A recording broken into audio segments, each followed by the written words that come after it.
A university professor started off his class by picking out of his back pocket a £20 note. And in this lecture hall of about 200 people, he asked, how many of you would like this note? Naturally, all 200 hands went up. He said, interesting. He then said, before I let you have it, let me ask you this question. He took the note and folded it in half twice. And then he said, how many of you want this note? Still, 200 hands went up. Now he said, let me try something else. He took the note and he crumpled it. He said, how many of you want this note now? Still, 200 hands went up. Finally, he chucked the note on the floor. He screwed it with his shoe and crumpled it even more, picked it back up, now with dirt, and said, how many of you want this note? All 200 hands were still up. He said, today you've learnt an important lesson.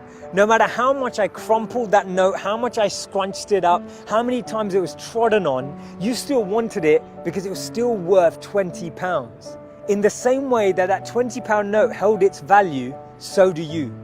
No matter how many times life will tread on you, life will crumple you, life will scrunch you, and life will squeeze you, you will always keep your value, that spark within us all of bliss, knowledge, and eternity that exists. That spark will never be taken away.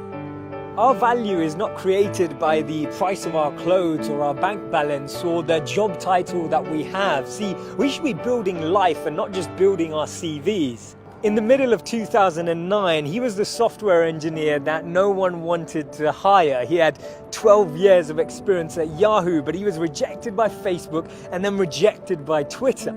He'd been to a great university. He had a great CV. But he decided to team up with one of his alumni members at Yahoo and started to create an app and focus on the startup space. In 5 years' time, he sold that app for $19 billion to Facebook. Believe it or not, that was Brian Acton, the co-founder of WhatsApp. When he was rejected from Facebook, he said it was a great opportunity to connect with some fantastic people. I look forward to life's next adventure. When he was rejected by Twitter, he responded by saying, worked out, it was quite a long commute. It's so interesting to see that someone rejected from two of the top internet companies actually responded with humor and actually responded with positivity. This lady was diagnosed with clinical depression. Her marriage had failed and she was jobless with a dependent child. She was on a 4-hour delayed train journey from Manchester to London when she came up with this idea, and she started to write this book about this wizard. And as she started writing, she then finished her manuscript, took it to 12 publishers and was rejected by all 12. Believe it or not, that's J.K. Rowling. This man watched his first company crumble. He was a Harvard University dropout and his first company's demo didn't even work. He went on to build Microsoft. His name's Bill Gates. Therefore, failure is just a sign that we need to widen our scope. We need to be ready and build ourselves up for the next level. Actually, what we end up achieving is far greater than what we'd envisioned for ourselves.